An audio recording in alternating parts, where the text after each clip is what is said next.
அனைவருக்கும் அன்பு வணக்கம். இன்றைக்கு யூரோப்பியன் யூனியன் அண்ட் அமெரிக்கா இவர்களுக்கு இடையான வர்த்தக ஒப்பந்தத்தை பற்றி பார்க்க போகிறோம். என்னங்க, ஏதோ இந்தியா பிரிட்டன் ஒப்பந்தம்னா கூட பரவாயில்ல, இது வேற யாரோ ரெண்டு பேர் அமெரிக்கா ஐரோப்பிய யூனியன் சொல்கிறீங்க, இதை எதுக்கு நாம் பார்க்கணும் அப்படின்னு கேட்கலாம். ஆனால் இதைத்தான் முக்கியமாக பார்க்கணும் அப்படின்னு நினைக்கிறேன். இரண்டு காரணங்கள்.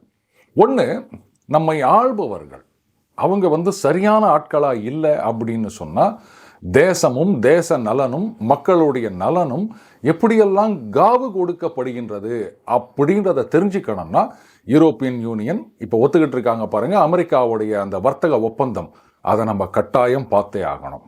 ரெண்டாவது, யூரோப்பியன் யூனியன் பொருளாதாரத்தில் மிகப்பெரிய இடத்துல இருக்க ஒரு கூட்டமைப்பு, அவங்களுடைய மிலிட்ரி பவரும் கணிசமாக இருக்கின்றது. ஆனால் அந்த நாட்டு ஆட்சியாளர்கள் அதுக்கப்புறம் மக்களால் தேர்ந்தெடுக்கப்படாமல் ஏராளமான அதிகாரங்களை மட்டுமே கையில் வைத்து கொண்டிருக்கின்ற உர்சுலா வேண்டர்லேன் போன்றவர்கள் இவங்களே பணிந்து அமெரிக்கா நீட் நேரத்தில் கையெழுத்து போட்டுட்டு இருக்கும் பொழுது இந்தியாவில் மோடி அரசாங்கம் இன்னி வரைக்கும் ட்ரம்புடைய ப்ரெஷருக்கு ஈல்டாகாமல் எங்களுடைய நலன், எங்கள் மக்களுடைய நலன், நாட்டு நலன் தான் முக்கியம், நீங்க சொல்றதெல்லாம் ஏத்துன்னு நாங்க தலையாட்ட முடியாது அப்படின்னு எதிர்த்து நிற்கின்றோம். ஸோ இதையும் தெரிஞ்சுக்கணும் அப்படின்னா அந்த வர்த்தக ஒப்பந்தம் அதுல என்ன ஷரத்துக்கள் இருக்குது, எப்படி அது ஒரு பைத்தியக்காரத்தனமான ஒப்பந்தம் அப்படின்றத நம்ம கட்டாயம் பார்த்தே ஆக வேண்டும் நண்பர்களே. ரைட், யூரோப்பியன் யூனியன் அப்படின்றது பல நாடுகளாக இருந்தாலும் ஒட்டுகா அவங்க வெளியில யூனியன் அப்படின்னு தான் சொல்லிக்கிறாங்க. அவங்களுடைய வர்த்தக ஒப்பந்தங்கள் அப்படின்றது ஒவ்வொரு நாடும் இண்டிவிஜுவல் கண்ட்ரி இன்னொரு கண்ட்ரியோட போட்டுக்காது, ஒட்டுமொத்தமாக யூரோப்பியன் யூனியன். இதில் சிக்கல் எங்கே அப்படின்னு கேட்டிங்கன்னா, அந்த பொருளாதார கொள்கைகளாகட்டும், அதுக்கப்புறம் அந்த இமிக்ரேஷன் பாலிசி, எந்த ஒரு கொள்கையாக இருந்தாலும் அந்த யூரோப்பியன் யூனியன் அப்படின்னு ஒன்று இருக்குதுங்க, அவங்க தான் டிசைட் பண்ணுவாங்க, அதை எல்லா நாடுகளும் ஏற்றுக்கொள்ள வேண்டும். இதுதான் ஒரு சின்ன பிரச்சனைக்கு ஆரம்பம். இப்போ என்ன பண்ணியிருக்காங்க, இந்த யூரோப்பியன் யூனியனுக்கும் அமெரிக்காவுக்குமான வர்த்தகம் இதில் யூரோப்பியன் யூனியன் சைடு ஒரு தோராயமாக சொல்லணும்னா $200 பில்லியன் எக்ஸ்ட்ராவாக இருக்குது. அதாவது எவ்வளோ ஏற்றுமதி பண்ணுறாங்களோ அதை விட குறைவாக இறக்குமதி பண்ணிட்டு இருக்காங்க யூரோப்பியன் யூனியனில். சரிங்க, அமெரிக்கா ஒரு நாடு, ஆனால் யூரோப்பியன் யூனியனில் எத்தனை நாடு இருக்குது, அதனால் கொஞ்சம் சர்ப்ளஸ் இருக்க தான் செய்யும். அதுலேயும் அந்த சர்ப்ளஸ்னு பார்த்தீங்கன்னா ஒட்டுமொத்தமாக ஒரே நாட்டில் இருக்காதுங்க. ஒரு சில நாடுகள் கிட்ட சர்ப்ளஸ் இருக்கும், ஒரு சில நாடுகள் கிட்ட டெபிசிட் இருக்கும். எல்லாம் சேர்த்து தான் இந்த ஃபிகர் அப்படின்றது. இப்போ சீனாவுக்கு எதிராக எவ்வளோ டெபிசிட் வச்சுருக்காங்க அமெரிக்கா, ஆனால் அவங்கள எதுவும் பண்ண முடியாது. இங்கே யூரோப்பியன் யூனியனில் உடனே அவர் ஆரம்பித்தார், நான் 40, 50ன்னாரு, அவங்க உடனே 100% போட போகிறோன்னாங்க. கொஞ்ச நாளைக்கு முன்னாடி வரைக்கும் கூட யூரோப்பியன் யூனியனில் என்ன சொன்னாங்க, அமெரிக்காவிலேருந்து வர ப்ராடக்ட்ஸுக்கெல்லாம் 100% நாங்கள் டாரிஃப் போட போகிறோம் அப்படின்லாம் மிரட்டிட்டு இருந்தாங்க. ஆனால் அப்படியே ஒரு அந்தர் பல்ட்டி அடித்து இன்னைக்கு இப்படி ஒரு ஒப்பந்தத்தில் கழுத்து போட்டு வச்சுருக்காங்க. சரி, 200 பில்லியன் யூரோப்பியன் யூனியன் எக்ஸஸாக வச்சுருக்காங்க அப்படின்னு சொன்னேன் இல்லையா. இப்போ இந்த வர்த்தக ஒப்பந்தத்தில் முக்கியமான ஷரத்துக்கள், ஹைலைட்ஸ் அப்படின்னு பார்த்தீங்கன்னா, யூரோப்பியன் யூனியன் இவங்க என்ன பண்ணுவாங்களா, ஒரு வருஷத்துக்கு $250 பில்லியன் அளவுக்கு அமெரிக்காவிலிருந்து அந்த ஆயில் அண்ட் கேஸ் இந்த சரக்குகளை வாங்குவார்களாம். இதுக்கு உர்சுலா வேண்டர்லேன் முட்டு கொடுத்துருக்காங்க. அவங்க பேடிஎம்மில் €200 டிங் டிங் டிங்னு விழுந்ததா அப்படின்னு எனக்கு தெரியல. அவங்க என்ன சொல்கிறாங்க, ரஷ்யா கிட்டேருந்து வாங்கிறத விட எப்படி பக்கத்தில் இருக்க ரஷ்யா அப்படியே பைப்பில் நிற்குது கேஸு, இருக்கிறதுலையே சீப்பஸ்ட்டு கேஸு ரஷ்யா தான் கொடுத்துருந்தாங்க. உர்சுலா வேண்டர்லேன் சொல்கிறாங்க, ரஷ்யா கிட்டேருந்து பைப்பில் வாங்கிறத விட அம்மா தூரத்தில் இருக்கிற அமெரிக்கா கிட்டேருந்து நாங்கள் ஆயில் அண்ட் கேஸ் வாங்கிறது எக்கனாமிக்கலாக இருக்குது. எந்த விதத்தில் எக்கனாமிக்கலாக இருக்குதுன்னு எனக்கு தெரியல. இவங்கெல்லாம் எந்த ஸ்கூலில் எக்கனாமிக்ஸ் படிச்சுட்டு வந்தாங்கோ அப்படின்னும் தெரியல. அங்கே இருக்க ஜனங்கள்லாம் முழு பூசணிக்காயை சோத்தில் மறைப்பாங்க தான் தமிழ்நாட்டில் சொல்லுவாங்க. ஆனால் இந்த அம்மா என்னடான்னா அப்படியே ஒரு முழுசாக ஆயில் கண்டெய்னரையே ஒரு பிசாக்குள்ளே மறைச்சிரும் போலகுதே அப்படின்னு பெருமூச்சு விட்டு கொண்டிருக்கின்றார்கள். சரி, பைப்பு வழியாக ரஷ்யாவுடைய கேஸ் கொண்டிருந்த வரைக்கும் அதுதான் சீப்பஸ்ட் கேஸ். இப்போது அமெரிக்காலேருந்து நீங்கள் வாங்கணும் அப்படின்னா எவ்வளோ தூரம் அது கடலில் ட்ராவல் பண்ணி வரணும், அந்த டிரான்ஸ்போர்ட் சார்ஜ் இருக்குது. அண்டு ரஷ்யா அளவுக்கு அவங்களால சீப்பான ரேட்டில் தான் கொடுக்கவே முடியாது. அந்த ரேட் என்னன்றது எல்லாருக்குமே தெரியும். எப்படி இந்த மாதிரி வந்து வாய் கூசாமல் பிடுங்குறாங்கன்னு தெரியல. சரி விட்டு தள்ளுங்க, ரஷ்யாவோட சண்டை, அதனால் இனிமேல் அவங்களோட விட்டாச்சு, இனிமேல் வந்து அமெரிக்கா கிட்ட தான் வாங்கணும்னு ஆகிப்போச்சு, என்ன கொஞ்சம் விலை அதிகமாக இருக்கும் இருந்துட்டு போகுது அப்படின்னு சொல்லலாம். இப்போ பாருங்கள், ஆல்ரெடி அந்த ட்ரேட் சர்ப்ளஸ்ன்றது 200 பில்லியன் இருந்ததா, அது ஒரு 183 சம்திங் வச்சுக்காங்க, ரவுண்டாக 200ன்னு சொல்லியிருக்கேன். இப்போது 250 பில்லியனுக்கு இவங்க வந்து அந்த ஆயில் அண்ட் கேஸ் வாங்க போகிறதுனால அந்த டெபிசிட் அப்படின்றது சுத்தமாக தொட தெரியப்படும். அந்த பக்கம் அமெரிக்காவுக்கு 50 பில்லியன் சர்ப்ளஸ் ஆக போகுது, கரெக்டாக?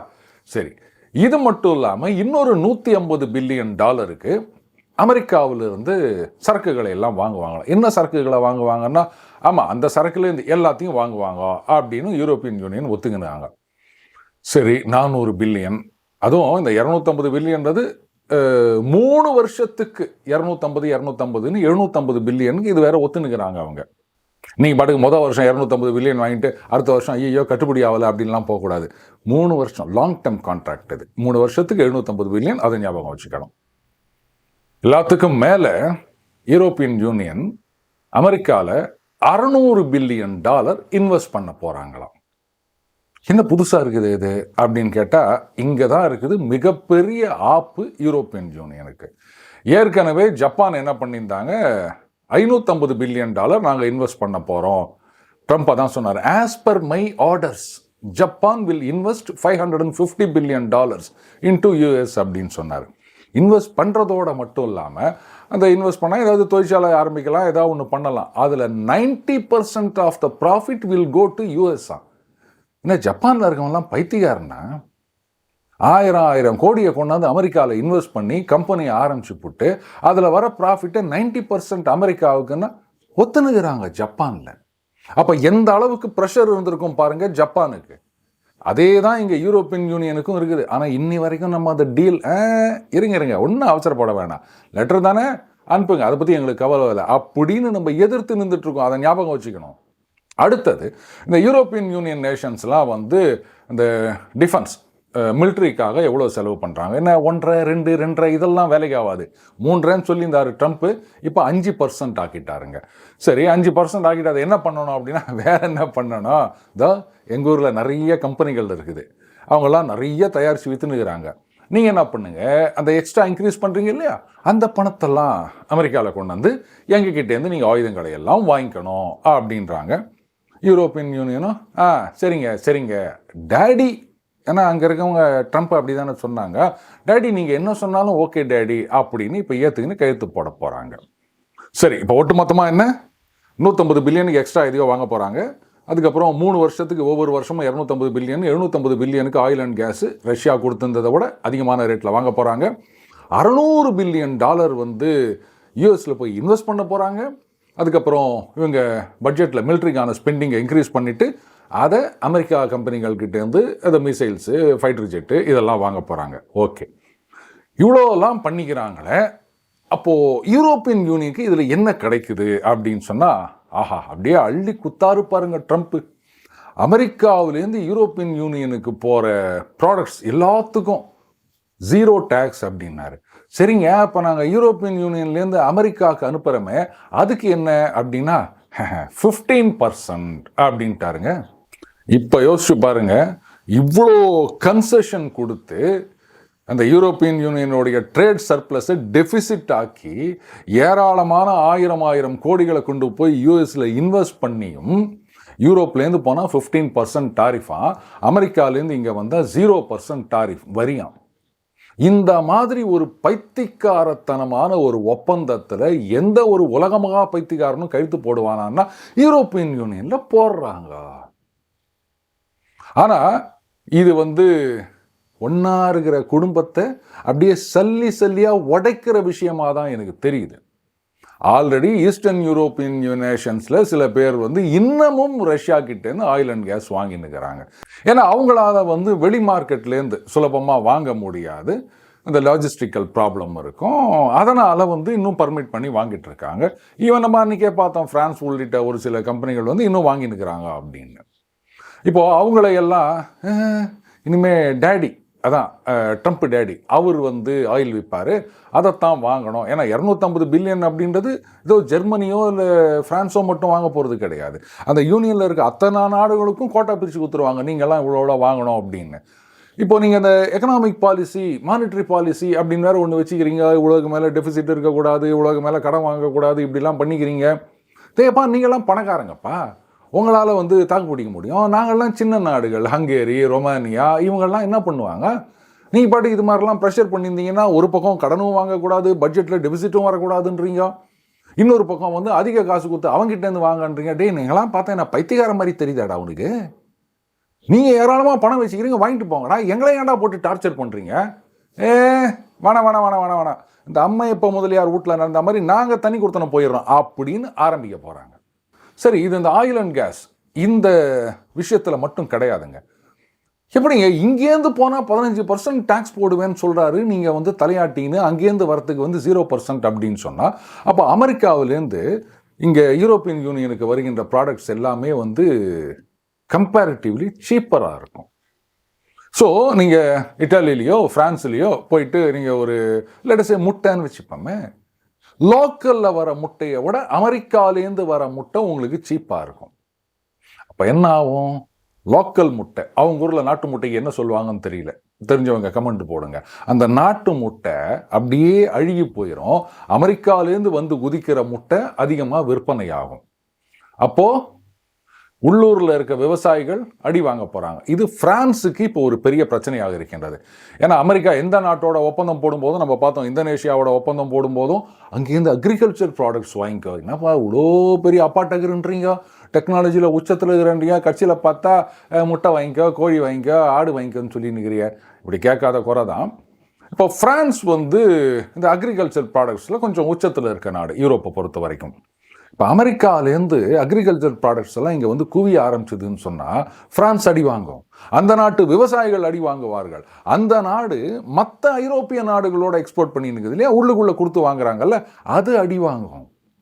அந்த அதர் ஹேண்ட் ஜெர்மனிலேருந்து நீங்கள் வந்து காரை ஏற்றுமதி பண்ணுங்க, அதுக்கு ஒன்றா நாங்கள் வந்து வரியை குறைக்கிறதா பார்க்குறோம் அப்படின்னுங்கிறாரு ட்ரம்ப். அப்போது அந்த யூனியன் கண்ட்ரிஸ்குள்ளேயே இவனுக்கு ஆப்பு, அவனுக்கு சோப்பு. இப்படி இருந்தால் அந்த யூனியன் எப்படி வந்து ஒரே யூனியனாக இருக்க முடியும்னு யோசிச்சு பாருங்க நீங்கள். சரி, இந்த 600 பில்லியன் அப்படின்றத அமெரிக்காவில் கொண்டு போய் இன்வெஸ்ட் பண்ண போகிறாங்க இல்லையா, அதை வச்சு என்ன பண்ணுவாங்கன்னா, சிம்பிளாக நான் ஒரு குட்டி கதை சொல்லவா. கிராமத்தில் ஒருத்தர் இருக்காரு, அவர் புள்ள வந்து படிக்காமல் அப்படி ஊர் சுற்றி நிற்குது, ஒன்றும் வேலை இல்லை, வருமானம் இல்லை, என்ன பண்ணுறதுன்னு பார்க்குறாரு. அடுத்த கிராமத்தில் அவர் நண்பர் வந்து இந்த கமரக்கட்டு செஞ்சு விற்று நிற்கிறாரு. அவர் என்ன பண்ணுறாரு, நண்பர்கிட்ட போயிட்டு, நான் நண்பா நாமெல்லாம் வந்து எவ்வளோ காலமாக நட்பாக இருக்கோம், அதனால நீ என்ன பண்ணு, பணத்தை எடுத்துன்னு வந்து எங்கள் கிராமத்தில் இந்த கமர்கட்டு தயாரிக்கிறதுக்கு ஒரு சின்ன ஒரு குடிசை தொழில் மாதிரி அதை ஆரம்பிச்சு விடு, அதுக்கு வந்து என் பையனை மேனேஜராக போடு, அவன் எல்லாத்தையும் மேனேஜ் பண்ணிப்பான். அதுக்கப்புறம் என்ன பண்ணு, இந்த கமர்கட்டை நாங்கள் சீப்பாக கொண்டாந்து உங்கள் ஊரில் விற்போம். அப்போ என்ன ஆகும், அவன் ஊரில் தயாரிக்கிற கமர்கட்டு அந்த கம்பெனியை இழுத்து மூடிட்டு இவர் நோவாமல் நோன்பு கும்பிடுவார். அவன் காசை கொண்டு வந்து கொடுத்து இவனுக்கு கமர்கட்டு தொழிற்சாலையை ஆரம்பித்து கொடுத்து இதை அவங்க ஊருக்கே எக்ஸ்போர்ட் பண்ணி கடையை மூடிட்டு போனோம். இப்போ அந்த 600 பில்லியனை யூரோப்பியன் யூனியன் வந்து யூஎஸில் இன்வெஸ்ட் பண்ண போகிறாங்க இல்லையா, அப்போது என்ன மாதிரியான தொழிற்சாலைகள் கொண்டு வருவாங்க? சரி, எது கொண்டு வந்தாலும் அப்போது எக்ஸ்போர்ட் அப்படின்றது வேணும்.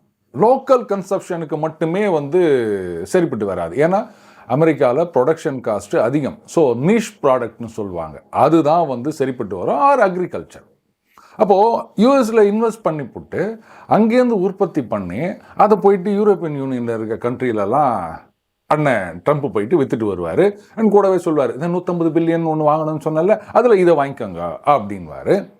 ஸோ அப்போ என்ன ஆகும், யூரோப்பியன் யூனியனில் இருக்க இண்டஸ்ட்ரி அதெல்லாம் இழுத்து மூட வேண்டிய நிலைமை. அப்போது அவங்கெல்லாம் ஏற்கனவே இந்த இன்ஃப்ளேஷன் ஆக்ட்னு ஒன்று வச்சுக்கிறாங்க யூஎஸில். மற்ற நாடுகளில் இது பாருங்க கஷ்டமாக இருக்குதா, நேராக இங்கே வாங்க, நாங்கள் வந்து உங்களுக்கு வரி சலுகைகள் கொடுக்கிறோம் அப்படின்னு ஏற்கனவே ஜெர்மனியில் இருந்த ஒரு சில கம்பெனிகளை இழுத்துன்னு வந்துட்டாங்க அமெரிக்காவுக்கு. ஸோ அந்த மாதிரி தான் எல்லா கம்பெனிகளும் யூரோப்பியன் யூனியன்லேருந்து நேராக அமெரிக்காவுக்கு போயிடுவாங்க. அவன்கிட்டயே காசு வாங்கிக்கின்னு அவனையே வந்து இன்வெஸ்ட் பண்ண வச்சுட்டு அவனையே கம்பெனியை நடத்த வச்சு அவனையே எக்ஸ்போர்ட் பண்ண வச்சு அவனை வச்சே அவன் ஊரில் இருக்க கடைகள்லாம் இழுத்து மூட வைக்க போறாரு பாருங்க ட்ரம்ப். ஆஹா, என்ன ஒரு மாஸ்டர் ஸ்ட்ரோக்கு. ஆனால் இதையே யூரோப்பியன் யூனியனில் இருக்கவங்கலாம் ஏதோ பேரலிட்டிக் ஸ்ட்ரோக் வந்தவங்க மாதிரி எந்த விதமான எதிர்ப்பு தெரிவிக்காமல் உட்காந்து நிற்கிறாங்கன்னு தெரியல. Maybe it take time to sink இன்னு நினைக்கிறேன். கொஞ்சம் கொஞ்சமாக எல்லாரும் யோசிக்க போகிறாங்க, டேய் பைத்தியகார பயில்வலாடா நீங்கள், ஒரேடியாக இழுத்து மூட போகிறீங்கடா யூரோப்பியன் யூனியனையே, ஏன்டா இந்த மாதிரி பண்ணின்னுக்கிறீங்க அப்படின்னு மக்கள் கேட்கக்கூடிய நாள் வெகு விரைவில் இல்லை. இதனோட அண்ணன் ட்ரம்ப் என்ன பண்ணிக்கிறாரு, இந்த பிரிட்டனில் அந்த அணுகுண்டுகள், அதுக்கப்புறம் அணுகுண்டு வீசக்கூடிய ஏர்கிராஃப்ட் அதெல்லாம் கொண்டு போய் நிறுத்திக்கிறாரு. நார்மலாக இதெல்லாம் வந்து ரகசியமாக அந்த டிரான்ஸ்பாண்டர்னு சொல்லுவாங்க, அதை ஆஃப் பண்ணிட்டு தான் போவாங்க. ஆனால் இந்த தடவை டிரான்ஸ்பாண்டரை ஆஃப் பண்ணாமல் போனாங்களாம். ஸோ தட் பார்த்தீங்களா ரஷ்யா என்ன மாதிரியான ஏர்கிராஃப்ட் அங்கே போது பாருங்க அப்படின்னு மெர்சல் காமிக்கிறாங்களாம்.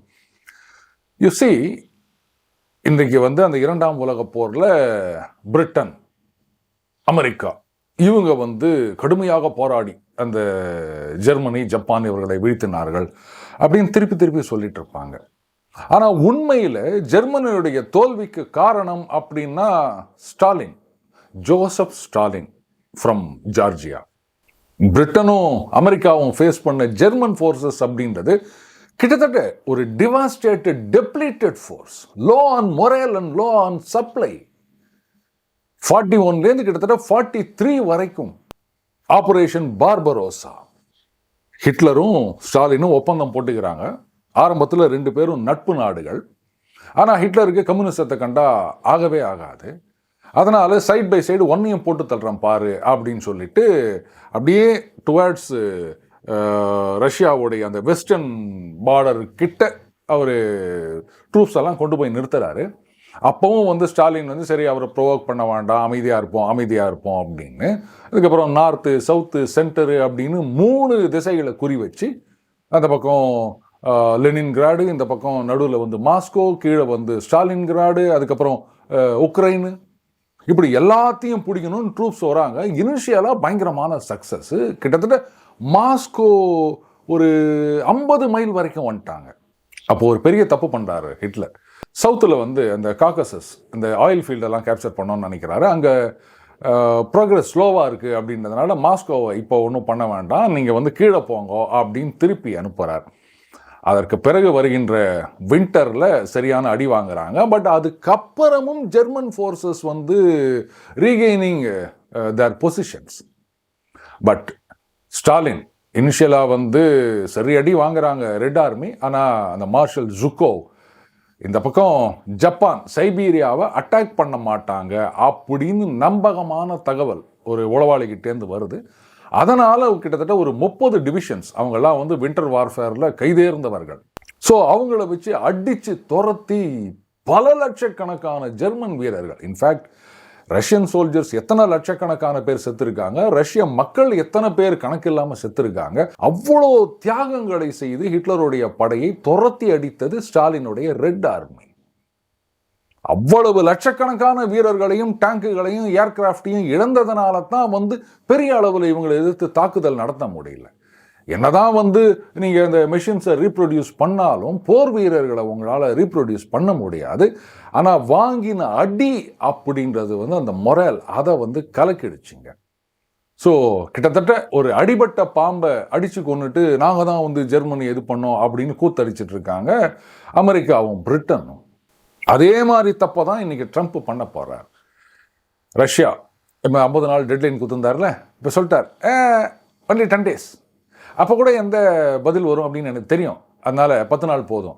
லூஸு முதல்ல ஒரு 50 நாள் குத்தியா அது முடியவே இல்லையா அப்படின்னா அதெல்லாம் என்ன 10 நாள் இல்லை 100 நாள் இல்லை எவ்வளோ நாள் குத்தாலும் அவங்க வந்து போடா அப்படின்னா போகிறாங்க.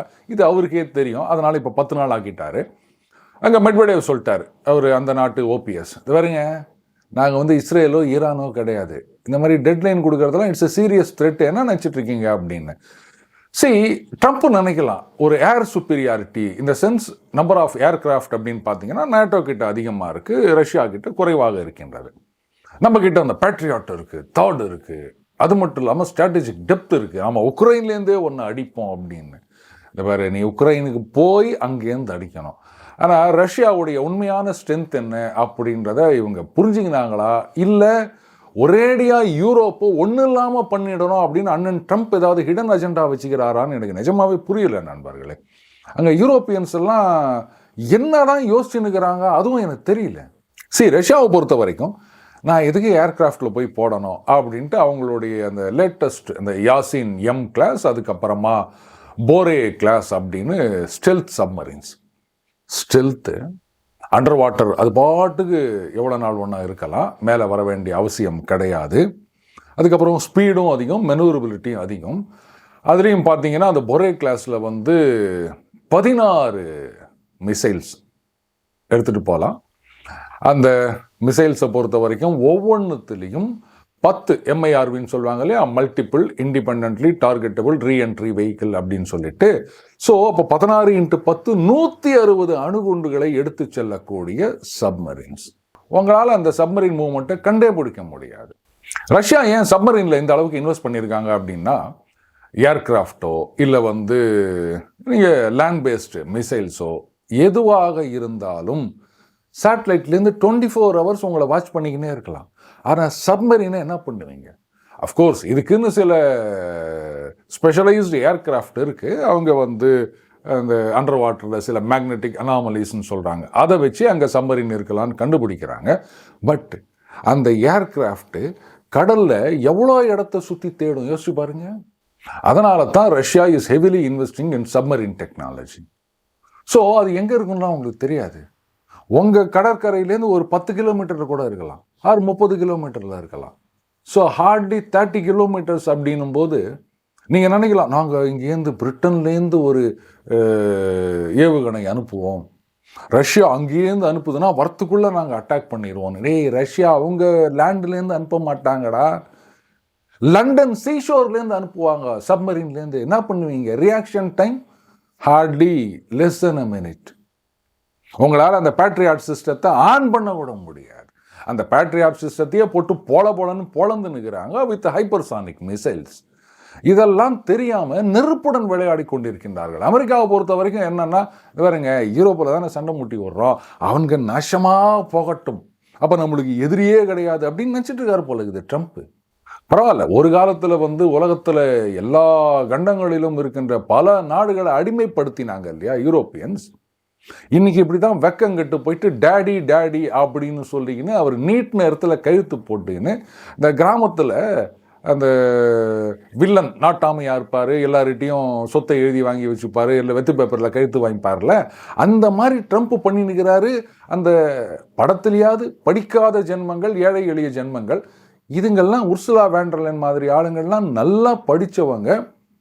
அது சரி, ஒருவேளை எப்ஸ்டீன் ஃபைல்ஸில் அவங்க பேர் இருக்கோ என்னவோ தெரியாது, அதனால் கழுத்து போட்டு தான் ஆகணும் அப்படின்னு நினைக்கிறேன். பட் எனியோ இந்த யூரோப்பியன் யூனியன் அப்படின்றது வந்து